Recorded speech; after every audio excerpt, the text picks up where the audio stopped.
Achtung, Achtung, hier ist Alex Wright, and you are listening to Chat Grapple and Cheat Pops with JB and Chris Dredd. Enjoy it, or I come over and kick your ass.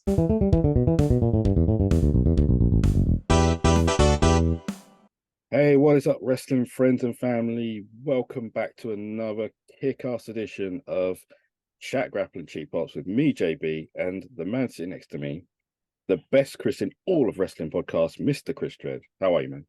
Don't know, bruv. Don't know. I'm all right, mate. I'm not gonna start up a gaming channel either. Strictly wrestling podcast right now, bruv. Yeah, no, I'm all right, man. I feel like I say I'm a bit fucking perk angle right now, fam. Perk angle. Yeah, nice. I'm a bit fucking. I've got like some trapped nerve in my neck that's making my right arm a little bit dead. I'm all right, man. I'm all right. I watched. Been catching up on the old Dark Side of the Rings as well. Oh, I haven't done it yet. I need to. I like to just save them up and just binge. Yes. The Chris Candido and Sonny one was, a bit mad. You know what I mean? Everyone got really upset talking about Chris. Like he must have been like a real nice guy. I mean, everyone called Chris.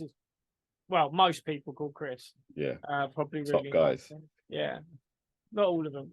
But yeah, no, I'm all right, man. Like I say, just a bit perk angle, digging into some A&W root beer, which is basically just fancy dandelion and burdock.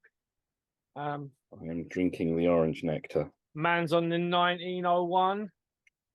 But with a glass of ice because I'm classy. Oh, mate, of course, bro. I've got my I put my A&W in the freezer. And I left it in there way too long, and it was like mush, bruv. And I had to like squeeze it out of the fucking. Lucky it didn't explode. No, it was very close. But it's extremely cold and lovely right now. Yeah, man, I'm just ready because it's still fucking boiling as well. If my camera is good enough, you can see that I'm of a different shade. You know, I'm outside too long. That's all it is. Ow. Yeah, no, I feel good. Like it's not bright red or anything. So that's it's nice to be out though, man. Get a bit of sunshine. You know what I mean? Get some of the vitamin D. You know what I mean? Of the sunshine variety, of course. Yeah. Obviously. It's Wednesday, right? It is. You know what that means. Yeah. It means that at some point after this show, or before this show goes out, Karen Jarrett and Aubrey Edwards are going to share a wrestling ring. Hold that thought. We hope everyone is doing well. We are really super excited and thrilled that you have joined us. We are a mere 2 weeks away. 2 or 3?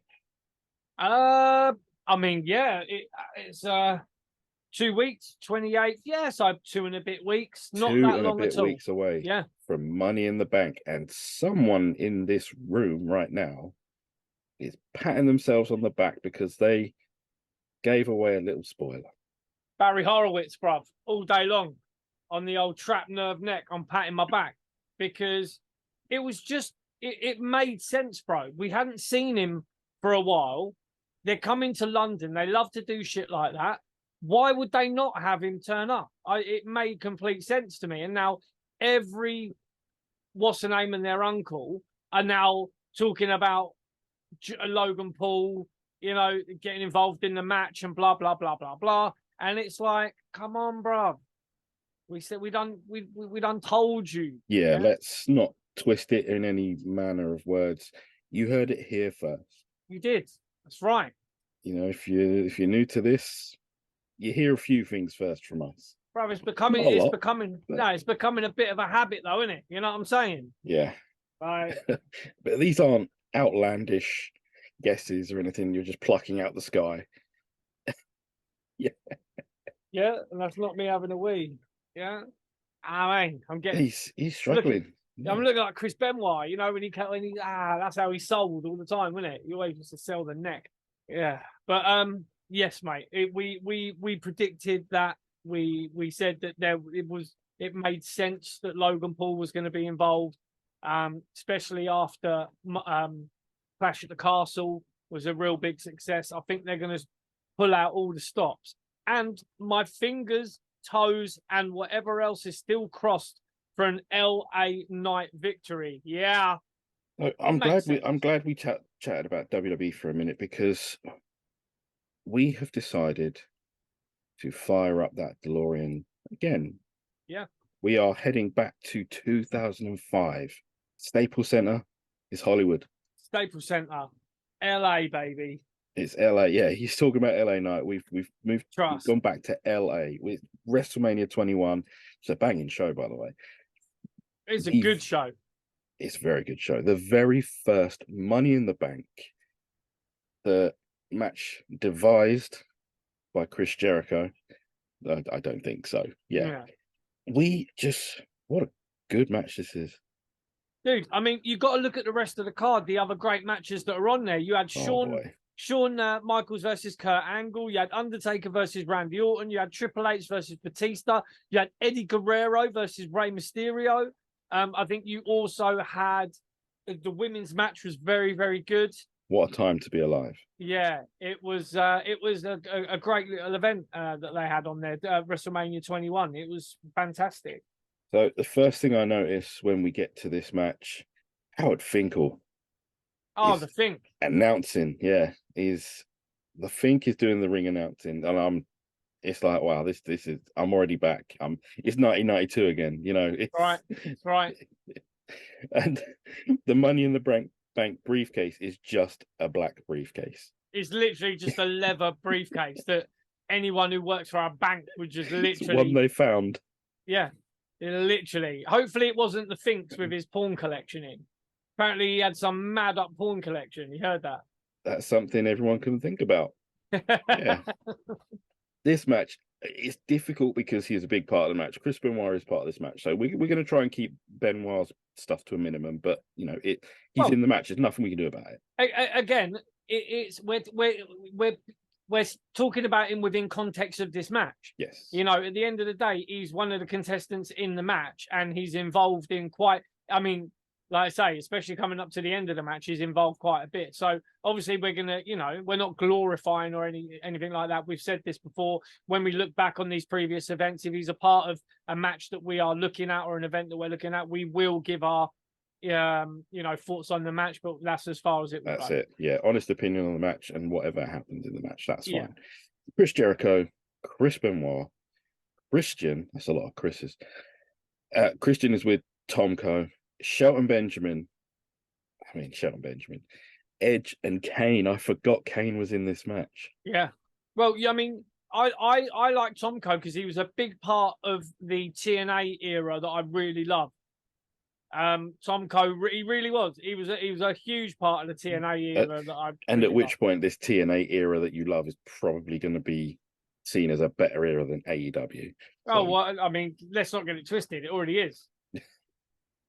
we will get around to all of that business at some point. Let's take a minute, everyone. Sit back. Sip a glass of cold champagne wine. See what I did there? I see what you did. Yeah. I like it. I love that Jim Ross and Jerry Lawler are on this because we spoke about them last week. We spoke about how good they are. Jim Ross with a cracking line on Shelton Benjamin. Potential doesn't buy the groceries. Because that's all it is. Is it a wasted potential with Shelton? I mean, I think he was a fantastic worker. I like Shelton Benjamin. I thought he was great. I mean, I don't think you can say wasted. I mean, I don't know. I mean, I like Team Angle, so it was great. I think he had a good career.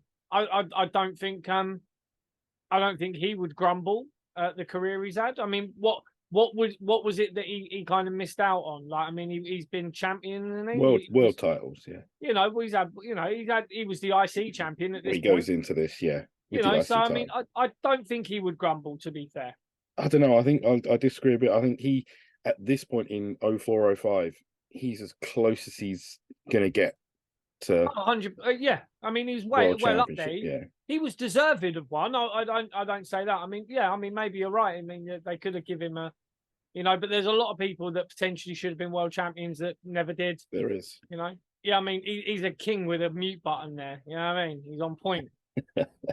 I do my best now. Like, I've seen so many other people on our show do it. Yeah. Like, mute button, and all that. They're really good at it. Shout out to Brian Solomon. He was great with the old mute button. He was the king. Brian R. Solomon, top guy. King of the cough button. Oh, fantastic. They all go after Kane. It makes perfect sense. He's the biggest guy in there. Try and ground him early. There's one part of this match that doesn't work for me, and it's that bit where they all group together for dives. To be fair, though, they weren't grouping together for that long and just standing there looking at the guy, because there was 3 of them that happened in quick succession. So it was, I mean, we're almost missing out as well when Kane come down, all the ladders set on fire, which I thought was fucking great, bro. Yeah, I mean, it was good. I mean, they've got the first ladder spot was Y2J and Chris Benoit. Christian, where it was the kind of seesaw one, you know, where he jumps on the end of it and it whacks up in his face, which I thought was great. And then, you've got the Shelton Benjamin leap flip. The Christian starts it off, jumps into the corner, jumps out. Shelton Benjamin does like a fucking flip thing, which is fantastic. Hilo thing, so and then good. Kane does some mad jump as well. It was good. I think you might be right. The timing is a lot better than what we see now. Absolutely. Like they get together quickly as the dive's about to happen. They don't just wait there for forever. I noted this. Chris Jericho looks really good here. And it's because we see the Chris Jericho now, is that we appreciate what Chris Jericho did look like in 2005. The more you... This was a point that I wanted to make specifically in this video, the more you watch old school Jericho, the more you watch, and you know, I mean, people that know, we know Chris Jericho is a Hall of Famer, bro. He is. I don't give a fuck what anybody says. He is a Hall of Famer. He is a fantastic talent. He's worked in ECW. He's worked in WCW. He's worked in WWF. He worked in WWE. You know, the guy is an absolute first ballot Hall of Famer, whatever they called it, right? Yeah. But to see what he's doing now, it really does take away from his legacy, I feel. I think some people need to understand that Chris Jericho is one of the greats. He really is. But then when you see what he's doing now, and you're seeing like when he did that blading the other week, and you could literally see him doing it and all that, it's like sometimes these men them need to know when to stop, and just to call it a day, knock it on the head, do something. But it's not like Jericho needs the money, I would have thought. No. But it's that adrenaline of being in the ring and being in that top spot and being, you know. But Jericho, this is Y2J, brother. He was looking fantastic. Yeah, really good. He's absolutely amazing. Out of all my figure collection that I have, I'm almost certain that the one that I've got the most of boxed is Chris Jericho. I've got lots of different Jerichos, but not necessarily for any other reason than he's been around so long. No, he's been around so long, but he was one of my favourites, bro. He really was. He was charismatic. He could do the business in the ring. You know, I can't sing Chris Jericho pre-AEW any more than I do. But since he's been in AEW, it's like he's forgotten how to work a match. He's forgotten how to put a match together, maybe. I don't know. What is it? I'll give him credit. The musical number with MJF is good. He's blown up, but it's good. It's great. Yeah, it is great. You know, and he is great. But I think he's at the point where he's in AEW and he doesn't. He's like, what was it? Some people have said that, you know, when you're in AEW, it seems like because the culture there is like, do what you want, sort yourself out, son. Anyone that tries to come with the traditional booking angles or the traditional way to work a match, a lot of the time it don't really run because the people that you're working with or whatever, it for whatever reason it doesn't happen. So it's a shame because I love Chris Jericho. You know, I always have. I think we were maybe because we were sort of brought up on the Chris Jericho of the 90s and stuff like that. So it's probably that. I mean, I love ECW Jericho as well. You know, he was there 96. You know, I think WCW's Jericho is my favorite with Ralphus and all that. before Ralphus. Before, I thought he was good before Ralphus. I think Ralphus was funny. Yeah. But before that, when he was, Lionheart, Chris Jericho, whatever, like it was good shit. Mate, he was having fantastic matches on the regular with Malenko, with fucking with everybody. He was having fantastic matches. You can't take away that era of Jericho's amazing. Beating some jabroni named Juventud. You get what I'm saying, bro? It was good shit. It was, Jericho is a legend. There's no mistake in that at all. The German suplex flying ladder combination could have gone really bad. It looked great though. I love that. It looked good. Yeah, I'll give him credit. It didn't, and it did go flying out the ring as well. So God knows who was fucking outside at that bit of the ring. They were going to get clobbered with it, mate. Any further, and it's you're getting sued. Oh yeah, it was great stuff. I always liked the chokeslam crossface counter. I thought it was always looked good. Yeah, Benoit starts cross-facing people, which was good. And at this point, I'd like to just bring up that Chris Benoit already had a massive cut, like a stitched cut above his head. Yeah, he did. Yeah, apparently it was from Tomko. Yeah, so potatoed him at some point. I mean, it looked rough. His eye looked pretty grim.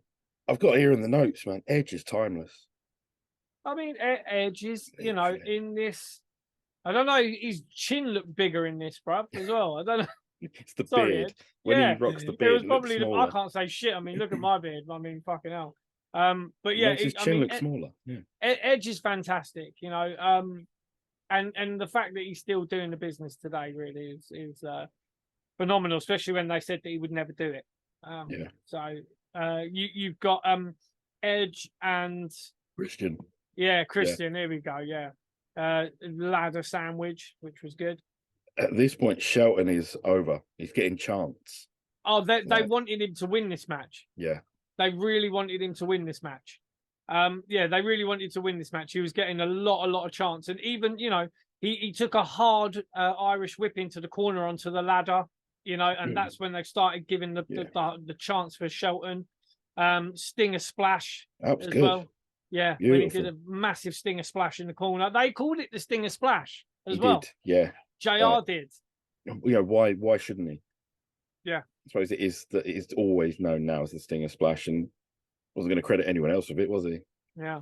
I always get nervy when there's like more than 3 or 4 people on ladders all in the ring at the same time. So at this point, I think there's 5, 6 people on ladders, maybe 5. So it started with Shelton Benjamin and Y2J up there. Then Christian gets up there, Benoit gets up there, and then you've got them all just like 4 men on top, and then Benjamin T-bones Edge off the top. The balls, because no one's holding this ladder. No. As well, I'd like to point out, no one is holding this ladder when Shelton goes for a T-bone. And like nowadays, because we pointed it out, you see referees like in the ring, like holding as much as they can of a ladder, which makes things a bit safer, but you got to hide it a bit better.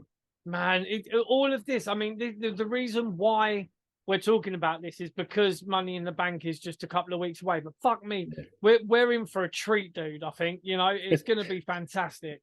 People like Ricochet, holy shit! Ricochet, Shinsuke Nakamura. You know what I mean? It's going to be the shit. It's going to be good. People are moaning about the people in it, though, aren't they? Already. Some people are moaning. Yeah. Some people we get on with are moaning about it, and really? We can agree to disagree on that because. Okay. I think it makes a bit more sense to not have, if you stick 2 guys in who are former world champions or whatever, you kind of lean towards them and like, exactly. They're probably gonna, you're gonna go. They're making it a bit more ambiguous with the people who are in it. It could literally be anyone on the day. Yeah, and we'll have a new Money in the Bank winner. Not someone that's been in it before, done it before, done all that stuff. So yeah. Anyway, sorry. Yeah. I mean, Benjamin gets choke slammed by Kane and gets his leg caught. Yeah. Man. I mean, that wasn't a work spot. I'm sure that was just accidental, but it was fucking. Well, great. Kane stopped like at that moment where his leg's caught. He stops and like for a second almost tries to like free his leg. And yeah, I saw that. He tried to he thought about it and then thought, "Now, fuck it." But can I say one thing? Hot take. I don't know if it's a hot take, but some people might feel it's a hot take. What are your thoughts on this? I've always thought, and I still think this, and I will never change my mind, and I mean this, never. They should have never, ever, ever, ever taken Kane's mask off. Ever. What good has it done? I think the mask thing might have been him. He might have been sick of wearing it. Don't care. It's not up to him, right? Even Rey Mysterio went without a mask for a bit. Yeah, but he didn't want to, and he wished he'd never done it. He said that as well. Yeah. You know, the world would have been a better place if we'd never seen his face. Not because it isn't beautiful, yeah, but because Rey Mysterio is Rey Mysterio. You know, Rey Mysterio Jr. or whatever. Yeah. Is Rey Mysterio Jr. You know, it's the whole point of having a mask is you hide your identity, and the whole point of Kane was he was the Undertaker's brother who suffered with horrific burns, and that's why he was wearing the mask. And then when he took the mask off, and you see he looks like fucking Uncle Fester, you're like, come on, bruv. It doesn't bother me the way it bothers you, clearly, because I'm not that fussed about it. Yeah. No, it bothers me. They should have never taken Kane's mask off. Yeah, never. I have no argument for or against it. I just think it's okay. Like, it's like I was never unhappy with it. No, it's not okay. All right, that's the thing. That's my hot take. It would never be okay. They should have never taken Kane's mask off. I quite liked that Christian and Jericho worked into a spot of trying to get a ladder into position and not just having the refs do it. Yeah. Yeah. And they tried to push a ladder like at an angle on, to another ladder, and Jericho like uses a move to get it there, not just, I'll just put it there, ref, come and hold this. Like, yeah. And ain't that where Matey Boy like runs up the fucking ladder? Yeah, that is where Shelton runs up the ladder, no hands, like no fucking safety, just runs up the ladder. I mean, that could have gone seriously wrong. If he stepped through, or anything like that, it could have been a massive botch. And you see, from the top camera, like, which is placed like where the briefcase is, looking down on the ring, Christian is holding it. Yeah, but you only see it when, you see it. But it looks like he's kind of just like propping himself up on it. He's not doing it like, too blatantly. But yeah, I mean, Shelton Benjamin runs up and then clotheslines him off. I thought that was fucking fantastic. And that gets the crowd on their feet as well. You see that, like, it's a good crowd, man. Like, Tomko finally gets involved. I was sort of trying to think back. When does he get involved? He finally got involved. He goes after Kane. He puts Christian on his shoulders to get him up the ladder, which is good. I wouldn't have been mad if that's how Christian won the briefcase. Like, it wouldn't have bothered me that in any way, shape, or form. That's not how it goes, because this is the other bit. Because Kane he clotheslines Tomko out the ring, and then tips Christian from the top of the ladder, and Tomko's there to catch him. Yeah. Ever so safe. And brilliant. Yeah, no one's getting seriously injured from this match. Yeah. Like, how many ladder matches or multi-man matches are we seeing in other wrestling companies where, oh no, he fell on the ladder, his knees twisted up, he's busted it. Like, mate, we've seen 2 or 3 twisted feet already in AEW. Yeah. This next bit, right? I know people ain't going to like it because we're going to talk again about Benoit, but Benoit, when he's on the top of that ladder, this is beautiful. This is the way he like tips forward, and he just kind of, I mean, that headbutt from the top was always good. It always looked good. We weren't to know almost the amount of damage it was doing to him. It's fucked. It's a thinker, isn't it? And yeah, I mean, he was told as well that he needs to stop doing it, because he literally didn't put his hands down. He was coming down on his neck every time. When he did it, this is again the beauty of WWE and the way they catch the camera shots. He did it, and at this point you're thinking that he might win it, because he comes off with that headbutt. The camera catches him, and he's got a bleeding nose. He's got his eyes all bleeding, and he's just like he's ready. It's just fantastic, and the shot of his face after, the way they catch it, it's just fucking fantastic. And then you've got Benoit and Kane on top, and they're having like this little fucking battle on the top of the ladder. Yeah. And Benoit just gives him them headbutts, and it's just like, oh wow, this is it. He's going to win it. He's going to fucking win it. It was just fantastic up to that point. And yeah, the headbutts, he does knock Kane off the ladder, but there to the ultimate opportunist or That's whatever he right. calls himself. Yeah. Yeah. Edge hits Benoit with a chair, knocks him off the ladder. Quickly, I might add, claims the briefcase. That's right. He runs up there quickly. But again, this isn't some slow walk up the fucking briefcase, some fucking fumbling at the top. He runs up there, bang, gets it, takes it off. He's the winner. Spoiler alert, he wouldn't cash it in till January. Yeah. Madness. He would tease it every now and again and he'd walk around with it. But yeah, he would not cash in until, I think it's the New Year's Revolution pay-per-view, and he cashes in on John Cena. Yeah. And kicks off the Rated R Superstar reign, which, you know, gives WWE some of the best ratings they've had in, you know, months or whatever, or years or whatever. It's, you know, fair play, man. Edge. It was Your good. winner. Yeah. The winner of the inaugural Money in the Bank match. And that's that. That's a good match. I would recommend that to anyone. I mean, people should, you know, coming up to Money in the Bank, you know, if you've got the network or if you've got the cock in America, you can watch it. But the thing is, if you're in America and you do have Peacock, there is a way, isn't there, Jordan, that they can watch the old school You network. don't need the Peacock. You don't need the Peacock. Of course not. You can easily find your way to OG WWE Network. Keep your shit safe at the same time. Absolutely. How can they do that? We are obviously talking about Surfshark VPN, the greatest VPN in all the land. That's right. Where you can get, with our code GRAPPLE, it'll be there it'll be in the descriptions. It always is. Description too. You can get 83% off plus 3 free months your Surfshark subscription when you use our code.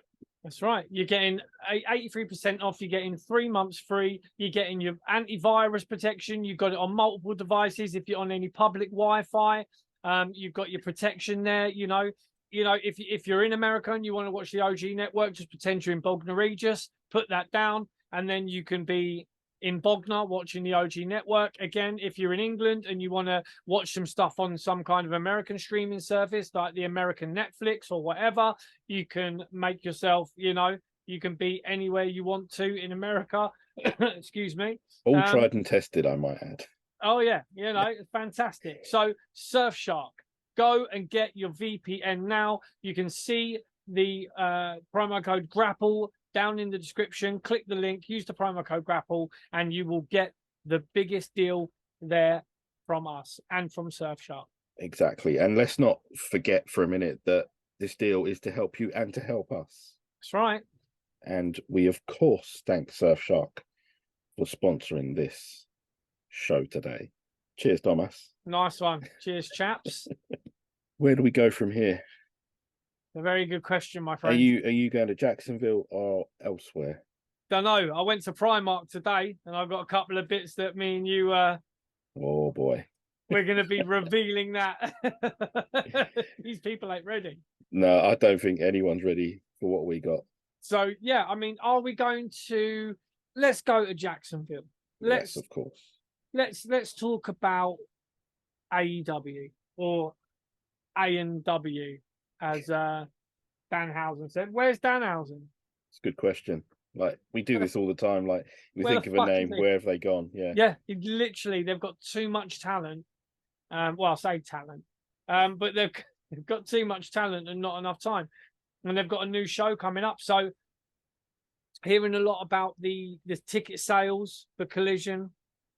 Well, that's something we have already touched on. It is the Canadian tour ticket sales, which have been poor. I know that one of our esteemed journalists has already said, well, it's Canadian summertime. People don't want to go and watch wrestling. You blaming ticket sales on the summer. Like, I mean, yeah, but there's always an excuse, isn't there? Yeah, that's what I mean. It's the new line, new in a long line of excuses. You know, before that, it was, oh, people aren't watching because they're watching Vanderpump Rules. What the fuck is that? What? Do you know what Vanderpump Rules is? I have It sounds wrong. I have no fucking idea, mate, what Vanderpump Rules is. Whatever they're pumping, I don't know. Yeah, it's a bit mad, bro. If I'm honest, it's there's always an excuse, always a reason why AEW isn't doing well, or the tickets aren't selling, or yada yada yada, and it's just it's becoming laughable. The only ones I can understand is you go up against live sports at your peril. You know, Yeah. this week in particular, last couple of weeks has been a problem for, you know, almost every show. It seems like SmackDown can do no wrong with its ratings, but going up against the NBA finals, the NHL finals, you know, not going up against Vanderpump Rules. I'm sorry.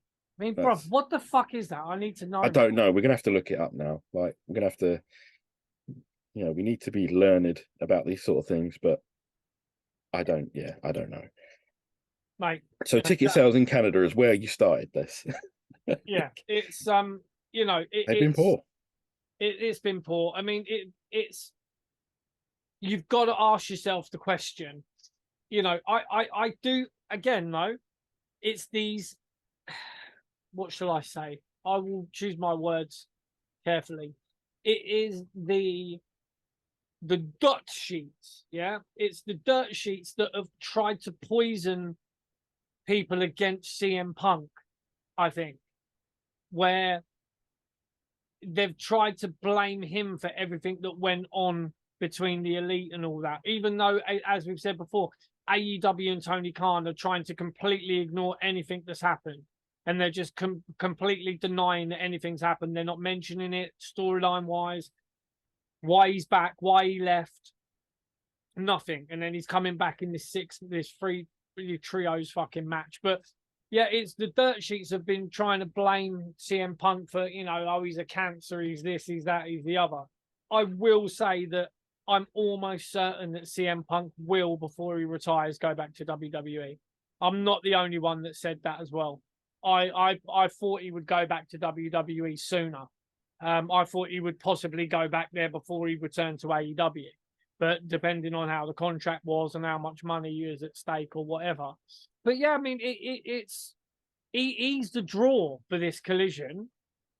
And I mean, they're saying they've got Miro on the show. They're saying that they're going to have Andrade. Miro and Andrade have had all their drawing power sucked out of them at the moment.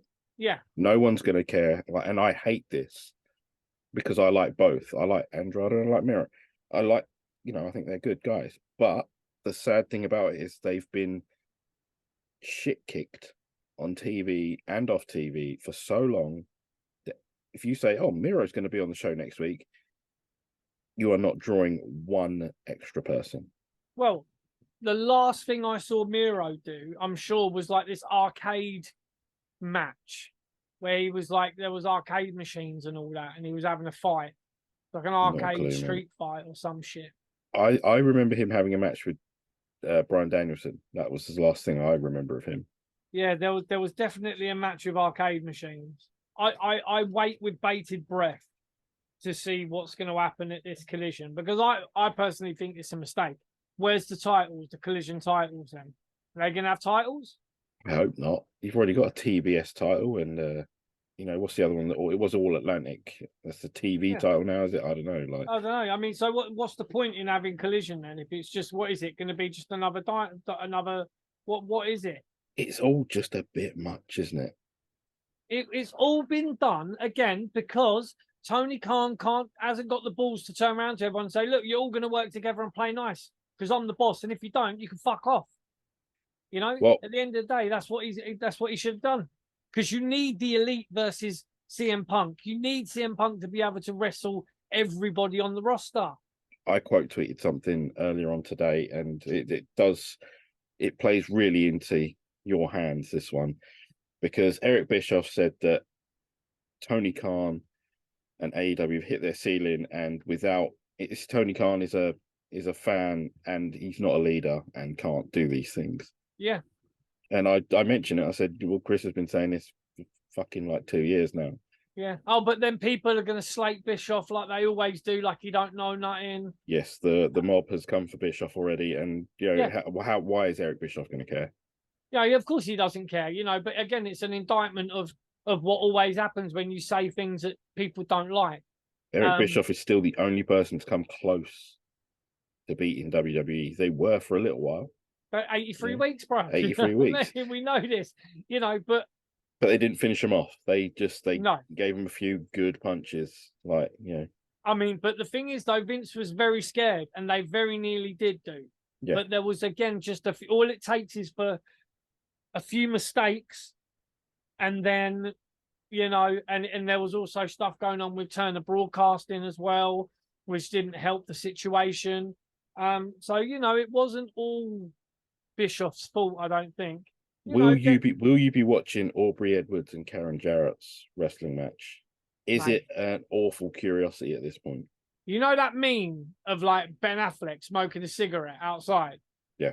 Yeah, that's me right now at the thought of watching that match. And I don't even smoke rough, anymore. Yeah, it's rough, bro. The short answer is yes, I will watch it. The long answer is yes, I'll watch it to see if Aubrey Edwards ends up getting smacked by another guitar. But then the long answer is I really don't want to watch it because I know that Aubrey's probably going to win and have her hand raised in the fucking ring. I've got a couple more questions for you on AEW. Is, considering the low drawing power that he has, is Jeff Jarrett and Karen Jarrett just a bad idea on TV now? I have fond memories from the TNA days, right? Not many people do. No, I know. I've got fond memories of Jay Lethal and Jeff Jarrett and Karen Jarrett and Sanjay Dutt as well. Sanjay Dutt, okay, was a very, very good wrestler. Very good wrestler, in my opinion. In ring, he was fantastic. What's going on with that little stable now is getting a bit much. So yeah, I mean, I don't know, mate. It's again, AEW was supposed to be a place where younger wrestlers could go to get the push, to get some time on mainstream TV.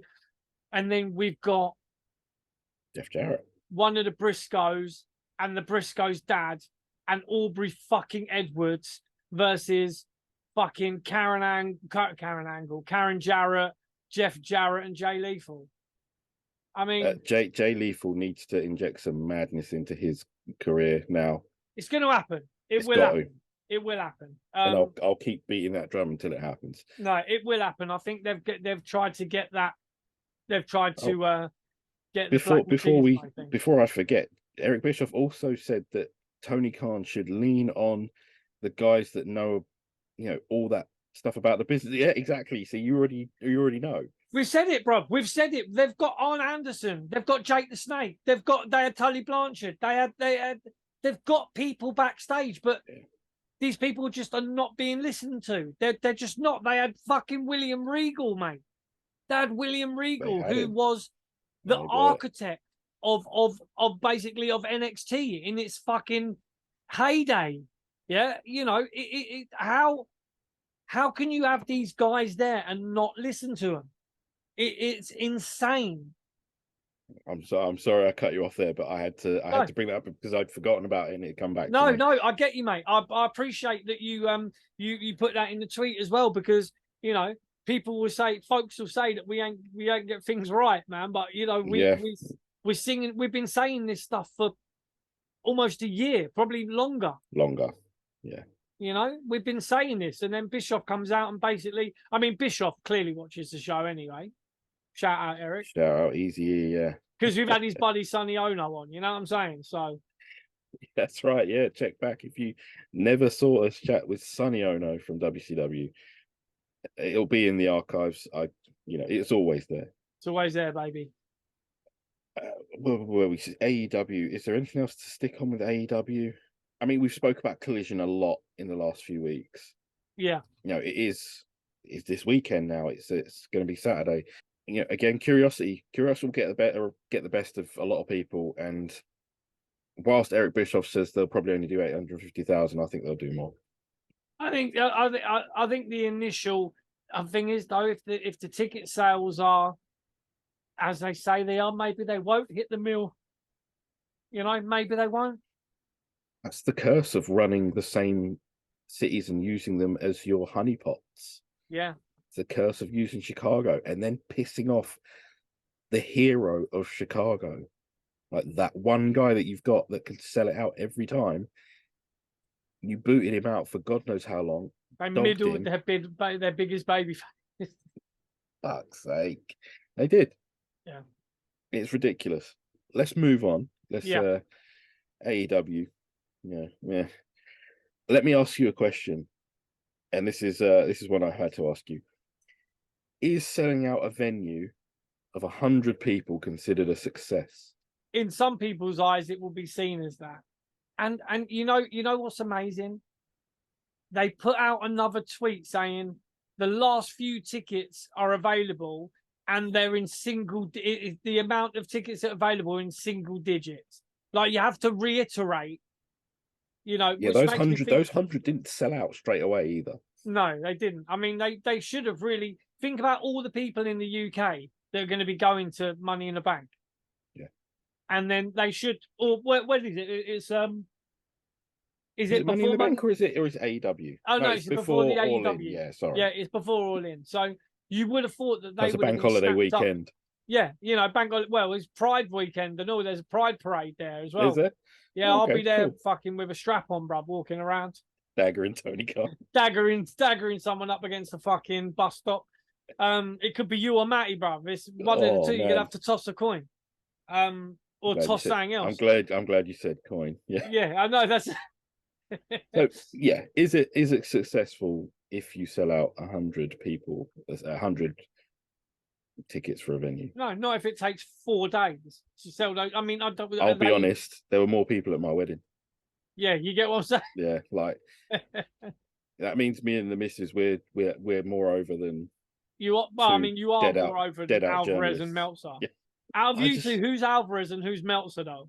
Well, Meltzer's the historian, so I'd assume it's me. That'd be you. You calling your missus Brian Alvarez, fam? I'm telling her, innit? Yeah. Shan.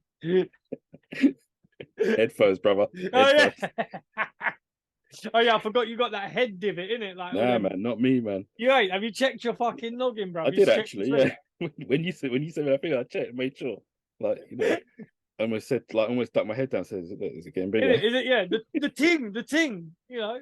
So yeah, it's ludicrous, absolutely ludicrous that they would run a venue and try and make it that it's a success that you're selling out barely for 100 people. And I got to be honest, you did say it best. Deepest August, hot weather, 100 smelly neckbeards crammed together, sweating all over each other, salivating as well. Oh yeah, if they're anything like that Bixen span twat, they're dribbling as well. Yeah, absolutely, fucking surf. Yeah, I can't think of anything worse. Yeah. Oh, look, sitting in a room with them lot. Yeah, I mean, you said it best as well, mate. If we did, because I was joking about maybe we should just go, and you were like, dude, we would last 4 minutes and then end up probably getting thrown out.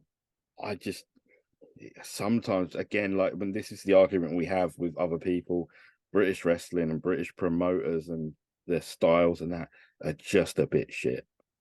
Yeah, they're just that. Yeah, I mean, it's just a little bit shit sometimes. Yeah, not professional sometimes. And someone called out the promoters of this Meltzer Alvarez thing and said, why just 100? Like, isn't that a bit, a bit naff, a bit shit? Like, more people would have gone to this, surely. Well, I don't know. And the guy running it just went off on him. You try running a show and all this business. I'm like, oh, mate, like. Yeah, but you've got what is arguably one of the biggest wrestling journalists, let's be fair, in the world, in Dave Meltzer. Surely you could have got more than 100 people in the gaff. Surely. I agree. You can. I mean, there's definitely an argument for the fact. I mean, Alvarez, maybe not, but I mean. But I also feel that them only selling 100 tickets and selling it out eventually, it's a massive indication of how wrestling and the fandom is. it's 100 Meltzer marks in the building. You know, their opinions are for some reason louder than the others. They're not they're not any better than anyone else's. They're just their opinions. But those Meltzer opinions, those star ratings and all of that business, Yeah. that's how it is. There's going to be 60, 70,000 people at Wembley or in and around the Wembley sort of area for that show. Yeah. And the Meltzer marks can just about fill 100. Like, that's a massive indication for me of what this wrestling fandom is like. Yeah, I mean, even if they would have got 1% of everyone that went there to go to it, I mean, what's that, 600-700 people? Yeah. But they couldn't even get that. Or it seemingly they couldn't. I mean, I don't know what venue it is. Where is it? In a pub or something? Probably Village Hall. Some fucking Village Hall. There's nothing wrong with a good old Village Hall, mate. Yeah, I'm coming to a scout hut near you. Do you know what I mean? They see him on the stage there with a fucking old green curtain and all that. You know. It was a real comedy watching that and seeing how it all played out this week. Where else are we going? I made that point of Meltzer and them coming over to the UK. You know, good luck to them. Yeah. WWE. Series, yeah. You were right. You said about Bron Breakker coming onto the main roster, and I think they're starting the breakthrough now. I hope so. I really hope so. Yeah. Like, there's nothing else for him to do in NXT. Yeah. Unless he teams up with someone, and that doesn't really work. He's on his own. Yeah. So yeah, Bron Breakker, with any luck, he'll be in and around. I think he's main event, man. I do. In time, I think, yeah, absolutely. I think it's time to get him into the big leagues, start getting him working the people from the main roster and all that. 100%. How do you feel about Adam Cole and MJF? Let me get comfortable for this one. Right? Oh, okay. I've seen a meme, okay, and it made me a little bit sad. I laughed initially, but then it made me feel a little bit sad because of something that I heard Jim Cornette say. At this point, and Jim Cornette knows Adam Cole and says he's a really nice guy, absolutely lovely guy, okay? But Jim Cornette made a point that made me think quite a bit. Adam Cole, at this point, his physique is non-existent, okay? Mm-hmm. And it's not just non-existent, it's like not even a thought. So Jim Cornette said at this point, he feels that it might even be a fact that he might even be ill. The reason why he is in the physique that he is in at the moment, because, you know, he's not, it's past the point of him not going to the gym or whatever like that. It's at a point where maybe he can't get any bigger. Maybe there's something wrong with him. Maybe he's ill. That he's not, you know, bulking up or whatever. I mean, he was no longer getting those ICO Pro supplements. But I mean, but maybe so. But I mean, he was never massive. Nah, but he was cut. Yeah, he was cut. You know, but now he looks like it could be an illness. That is the reason. It made me think quite a bit. And the meme, you might have seen it flying around, and it was a picture of Adam Cole with the AEW belt, with his hands up like that, and they were like skinny, puny fucking stick arms. You seen it? No, I haven't. I'm not cool with stuff like that. Like, no, I mean, and I looked at it initially and thought, oh, it's funny, but then I thought about it and go, actually, no, it's not funny, really. It's like, you know, there could be a legitimate reason why he's not, you know, going to the gym or not bulking up, and that maybe, I mean, Jim Cornette said it the best. He said, you know, maybe he's ill. He said, maybe no one's thought about that, because he should, if he's going to be in the main event picture, should be making a bit of an effort to bulk up a little bit, or, you know, to look a bit more cut and shredded and all that. But also, why is he getting a title shot? Because he beat Chris Jericho in an unsanctioned match. Of course, it's the only way to do it. Yeah. Sorry, this has just come through. Like, I've only just seen this. And this is regarding Collision again. It's always Collision, isn't it? We're always talking about Collision. The new AEW Collision show will air in the UK on Wednesday nights on ITV4. Hold on. Saturday night shows air on a Wednesday. Go figure. I mean, what's the point? I mean, our ITV have been. This has been a problem with ITV. If you want to watch Dynamites, they're about 3 weeks behind. Put it on a fucking Sunday. Yeah, put it on a Sunday afternoon or something, man. You know, but Wednesday, I mean, I don't think. I mean, unless they edited like old WCW Worldwide on Saturday afternoons or whatever it was Saturday afternoons. Yeah, yeah, it was. on Yeah, ITV. 1 o'clock. Yeah, Yeah, good times, man. yeah, Great man, times. fucking good times. I mean, although outside London, like we had the Anglia like affiliate for ITV. Yeah, but and they would put WCW on at like 2:30 in the morning. Yeah, but we also had LWT though as well here. We were lucky in Hertfordshire. We had. Oh no, I didn't. I was in Bedfordshire and had Anglia and See, we had Anglia and Colton, so we had an LWT. So where I was in Welling Garden City, we had all of it. We had Anglia, Colton, and LWT. So we had the regional. Yeah, we had all of it, mate. I used to have to get my poor old dad to set record. Sometimes he would stay up and just hit record. Like I'd get up in the morning, like, and try and watch some WCW before, like, being told I had to go to school. Yeah, mate. It was, yeah. Oh man, what a time! But what a big miss.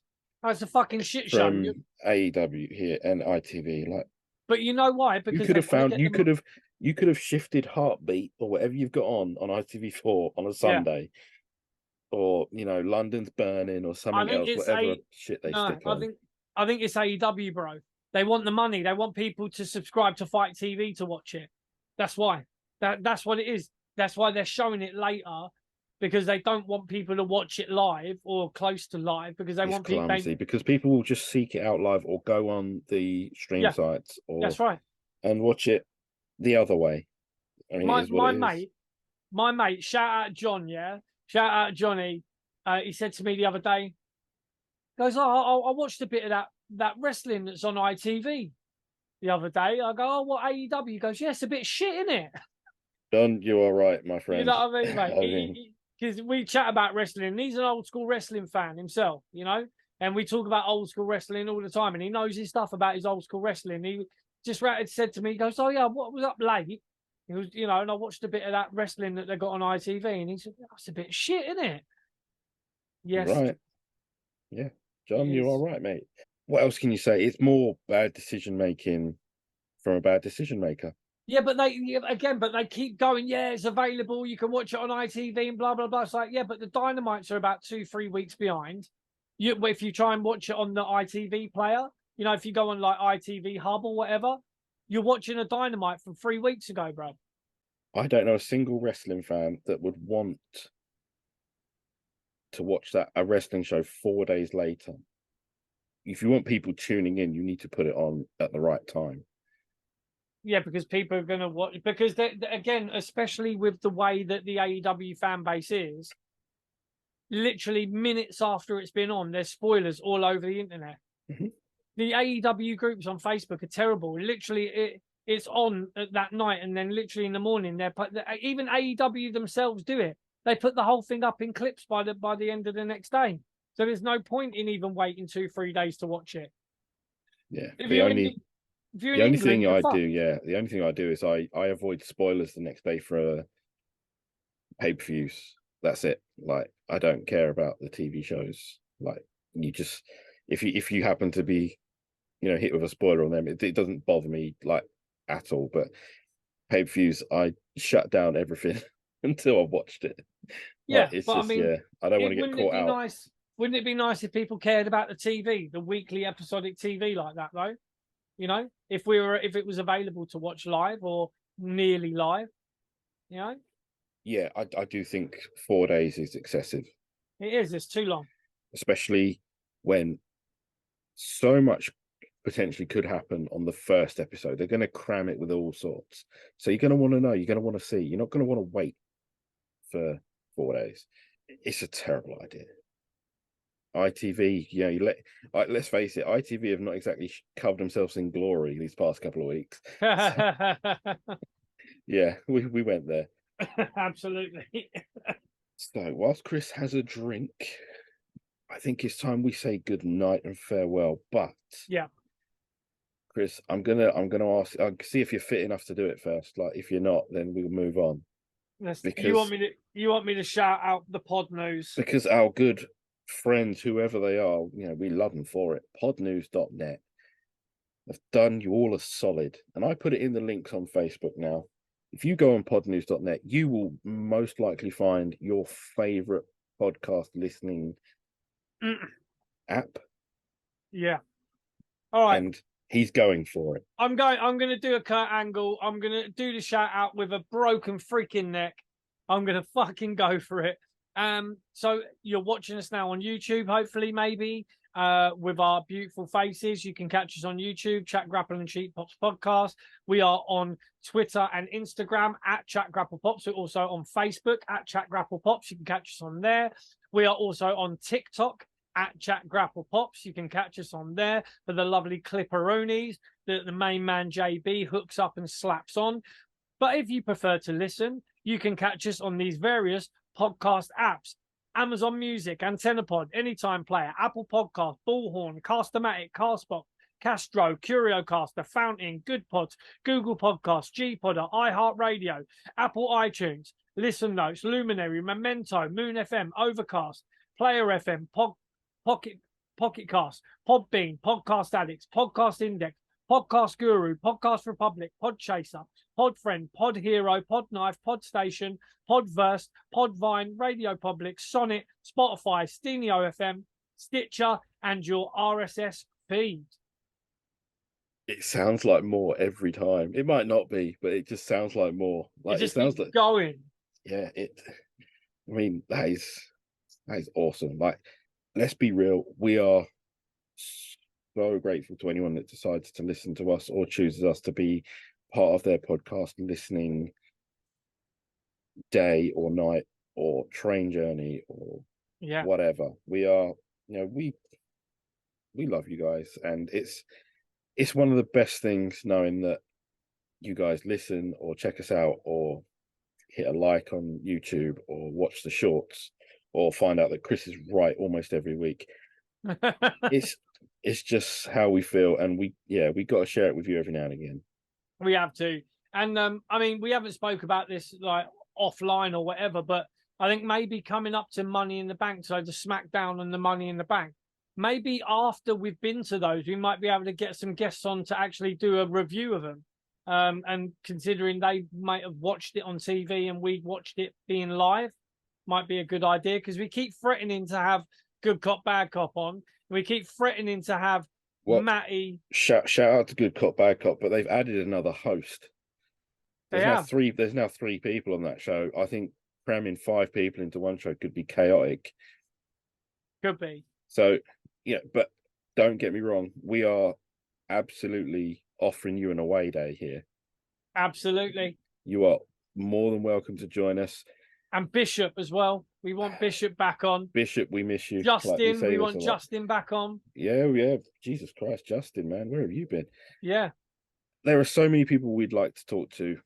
It would be very difficult at the moment to get them all in one hit. So, guys, if you are listening, if you are out there right now, Wednesdays around 8, half 8.